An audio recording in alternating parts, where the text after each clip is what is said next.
Hello friends, नमस्कार। स्वागत करती हूँ आप सभी का आज के इस नए लेक्चर में। तो फ्रेंड्स, जैसा कि क्लासेस मेरी प्रॉपर आप लोगों को मिल रही हैं, कहते हैं कि फ्री की चीज़ और फ्री की एडवाइस हर किसी को हज़म नहीं होती है, तो शायद ऐसा ही कुछ है। बट मैं अपनी कोशिश और प्रयास निरंतर करती रहूँगी।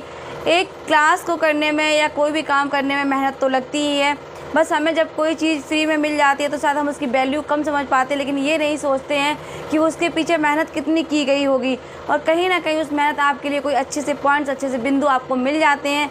तो फ्रेंड्स, यही कहूँगी कि फटाफट से आप लोग चैनल को सब्सक्राइब कर लीजिए, वीडियो को लाइक कर दीजिए, उस मेहनत को, जो छोटे से प्रयास को, इसको सार्थक सिद्ध कीजिए।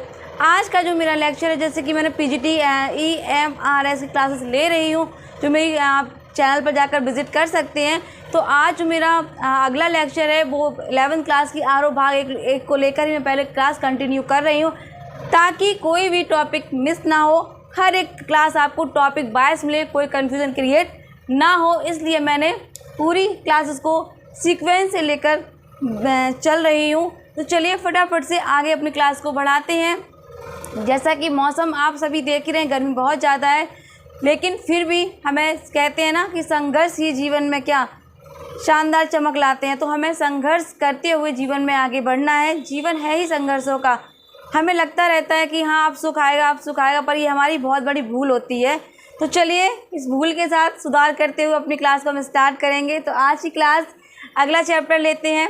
जी हाँ, शुरुआत सीधा करते हैं क्लास के साथ। तो यहाँ पर देख लीजिए फ्रेंड्स, बोर्ड पूरा आपको दिख रहा है लिखा हुआ, क्या क्या लिखा हुआ है। मैं फटाफट से इसको पढ़ती हूँ ताकि क्लास आपकी अच्छे से हो जाए। तो यहाँ पर मन्नू भंडारी जी का जन्म, यहाँ आज मैंने नाम लिया मन्नू भंडारी जी। आप समझ गए होंगे कि आज हम पढ़ने वाले हैं मन्नू भंडारी जी को, ठीक है।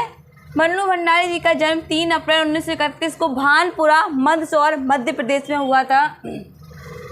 रजनी यानी कि मन्नू जी ने 11th क्लास में जो इनकी पटकथा लगी हुई है रजनी नाम की, इस पर हम थोड़ा बाद में डिस्कस करेंगे।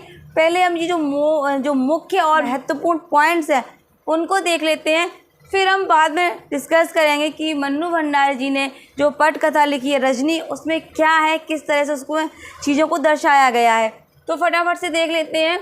तो वास्तविक नाम इनका महेंद्र कुमारी था। जो हमारे पुराने साथी हैं, भाभी शिक्षक हैं, तो उनकी तैयारी बेस्ट होगी, उनको काफ़ी जानकारी होगी। और जो नए हमारे बच्चे हैं, जो स्टूडेंट्स हैं, जो तैयारी कर रहे हैं, उनके लिए बेहद महत्वपूर्ण जानकारी है।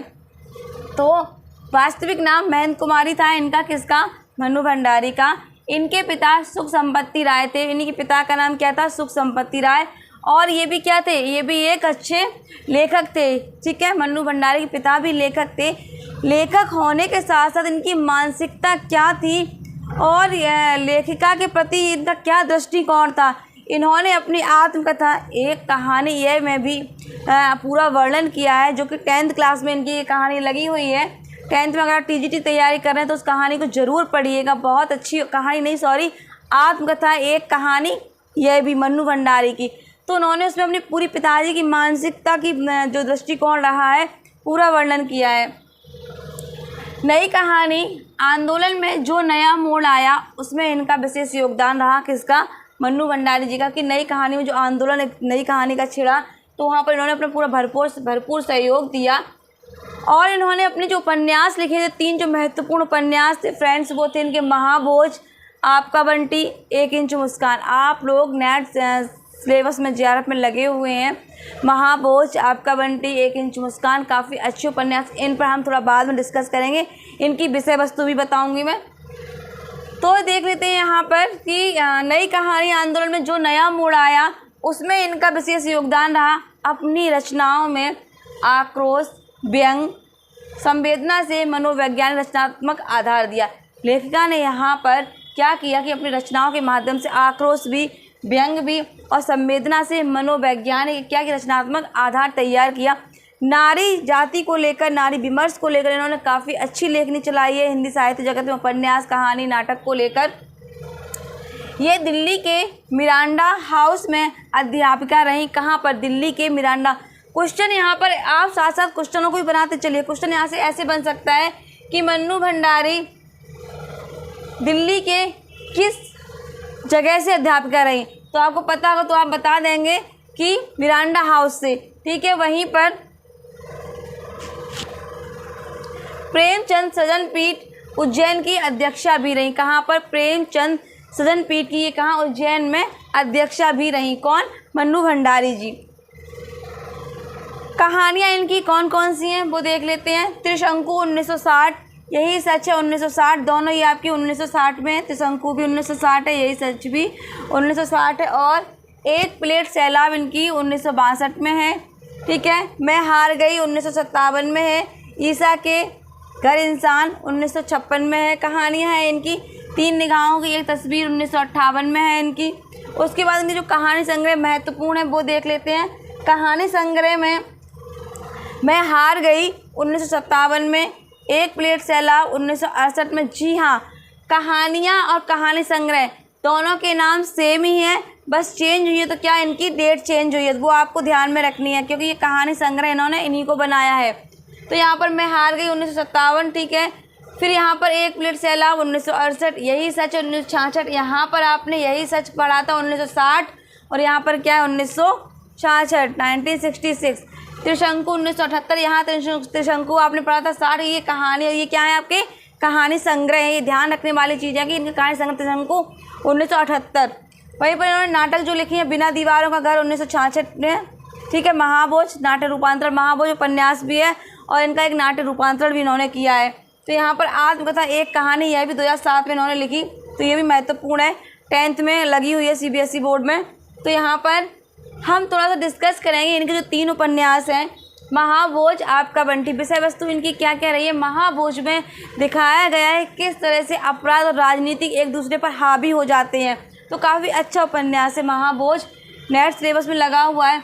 आपका बंटी बेहद बाल मनोविज्ञान पर आधारित, कह सकते हैं कि एक बच्चे की मनोदशा की क्या स्थिति होती है, एक दाम्पत्य पति पत्नी का तलाक को लेकर एक बच्चे की क्या दुर्गति होती है, उसका बड़ा ही मार्मिक वर्णन किया है आपका बंटी में लेखिका ने। 1 इंच मुस्कान बता दूं, इन्होंने अपने पति प्रसिद्ध साहित्यकार डॉक्टर राजेंद्र यादव के साथ लिखा था, यानी कि डॉक्टर राजेंद्र यादव से इन्होंने शादी की थी। उसके बाद इन्होंने लिखा था 1 इंच मुस्कान, दोनों ने मिलकर लिखा, मन्नू भंडारी जी ने और आपके राजेंद्र यादव जी ने, दोनों लोगों ने 1 इंच मुस्कान लिखा। इसमें उन्होंने दिखाया है कि किस तरह पढ़े लिखे लोगों की प्रेम कहानी की दुखों का वर्णन है, कैसे वो दुखी होते हैं, कितना वो मतलब संघर्षों को झेलते हैं, तो इसका वर्णन किया है इसमें 1 इंच मुस्कान में, कि पढ़े लिखे लोगों की प्रेम कहानियों का वर्णन इसमें किया गया है। तो यहाँ पर एक कहानी यह भी जो कि लेखिका की यहाँ पर आत्मकथा है, तो थोड़ा सा मैं इसमें बता दूँ, लेखिका ने आत्मकथा में वो वर्णन किया है कि जब उन्होंने देखा कि उनके पिताजी का दृष्टिकोण, उनकी जो बहन थी वो काफ़ी रंग में साफ थी, कलर उनका साफ था, लेकिन लेखिका का रंग थोड़ा सा कहीं मेरे जैसा होगा, तो उनके पिताजी तुलना करते थे, मतलब उसको अच्छा बताते तो लेखिका को इतना भाव नहीं देते थे, तो लेखिका की बातें मन में चुभती थी। तो वो स्वयं एक लेखक थे, उनके पिताजी, उनके बाद भी उनकी मानसिकता अच्छी नहीं थी। लेखिका ने इसमें उसका खुल के वर्णन किया, एक कहानी है आत्मकथा में। तो आप 10th क्लास में लगी हुई, आप ज़रूर पढ़िएगा उसको। अब हम आते हैं अपने मुद्दे की बात पर। अभी तक तो बहुत बड़े मुद्दे की बात थी, अब है मुद्दे की बात। यहाँ पर रजनी आरो भाग 1, जो कि मन्नू भंडारी जी ने पटकथा लिखी है रजनी। रजनी में क्या वर्णन किया गया है थोड़ा सा आपको संक्षिप्त में बता देती हूँ, बाकी पूरी आपकी पटकथा अपनी बुक से आप पढ़िए, अच्छे से रीड करिए। काफ़ी अच्छी और दिलचस्प पटकथा है, जिसको एकांकी भी कहा गया है। ध्यान रखने वाली बात यह है कि पटकथा को एकांकी भी कहा जाता है, ठीक है। तो यहाँ पर लेखिका ने वर्णन किया है कि किस तरह से रजनी के पड़ोसी जो बच्चा रहता है अमित, उसके मैथ्स में नंबर कम आते हैं, सिर्फ इसलिए वो बच्चा पढ़ने में बहुत होशियार होता है, लेकिन उसके नंबर जानबूझकर काट लिए जाते हैं। वो किस लिए? कि वो जो मैथ्स वाले सर हैं उनके पास ट्यूशन पढ़ने के लिए नहीं जाता है, तो इसलिए वो सर उसके मैथ्स के नंबर काट देते हैं। वो मायूस होकर जब आता है रजनी, उससे उसका रिज़ल्ट पूछती है, तो उसको बताता है कि मम्मी ने ट्यूशन नहीं लगवाई थी इसलिए मेरे नंबर कम हो गए। तो फ्रेंड्स, आज के टाइम में भी ट्रेंड बना हुआ है, टीचर बच्चों को किस तरह धमकाते हैं। प्राइवेट स्कूलों की दुर्गति है कि किस तरह से बच्चों को धमकाते हैं, डराते हैं कि ट्यूशन पढ़ने आओ, नहीं तो मैं फेल कर देंगे, तो प्रैक्टिकल में देख लेंगे। इस तरह की बहुत सारी धमकियाँ देते हैं, बच्चे डर जाते हैं, सहम जाते हैं। तो कहीं ना कहीं वो इस चीज़ को दबाव बहुत ज़्यादा उन पर होता है, ट्यूशन पढ़ाने का भी, पढ़ने का भी। तो यहाँ पर मन्नू जी ने रजनी के माध्यम से एक विरोध रूप में दिखाया कि किस तरह से ट्यूशन्स का विरोध करके वह CBSE में ये नियम है कि CBSE कोई भी स्कूल किसी बच्चे को ट्यूशन कोई टीचर नहीं पढ़ा सकता है, ये नियम है CBSE बोर्ड का। तो रजनी ने इस चीज़ को संज्ञान में लिया और मीडिया का सहारा लिया, पेरेंट्स का सहारा लिया, सभी का सहारा लेकर एकजुट होकर उन्होंने ये लड़ाई लड़ी और अंत में वो इस लड़ाई पर विजय पा लेती हैं। यानी कि ये क्लियर हो जाता है कि कोई भी स्कूल CBSE बोर्ड का क्या टीचर मतलब बच्चों को ट्यूशन नहीं पढ़ाएगा। साथ ही उनकी जो कम सैलरी है उस पर भी ध्यान दिया गया कि उनको यदि पर्याप्त सैलरी दी जाए तो वो ट्यूशन को ना पढ़ाएं। ट्यूशन पढ़ाना कहीं ना कहीं उनकी मजबूरी भी होती है। तो दोनों ही बातों को सामने रखा गया इस पटकथा में।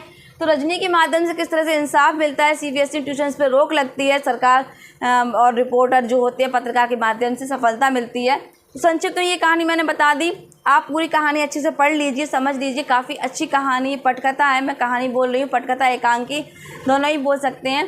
तो फ्रेंड्स, ये मन्नू भंडारी जी संबंधित महत्वपूर्ण पॉइंट्स और जहाँ रजनी एक बहुत अच्छी महिला दिखाई गई, जागरूक महिला, पढ़ी लिखी महिला, जो चैप्टर का नाम भी रजनी ही है, 11वीं क्लास की आरो भाग 1 में लगी हुई है। तो जो महत्वपूर्ण पॉइंट्स है, ये पॉइंट्स बेहद महत्वपूर्ण है। ये मैंने पार्ट के अंदर जहाँ मुझे कुछ चीज़ें अच्छी लगी महत्वपूर्ण, वो मैंने यहाँ पर निकाली। कुछ पॉइंट्स और अगर बनेंगे तो वो भी मैं आपको इनसे रूबरू कराऊंगी।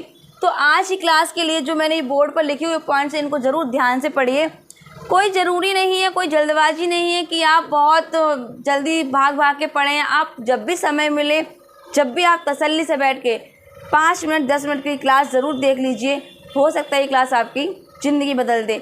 जी हाँ फ्रेंड्स, छोटी सी कोशिश है, छोटा सा प्रयास है, तो आप इस प्रयास को सराहिए और अपना सहयोग दीजिए। वीडियो देखने के लिए आप सभी का बहुत बहुत धन्यवाद।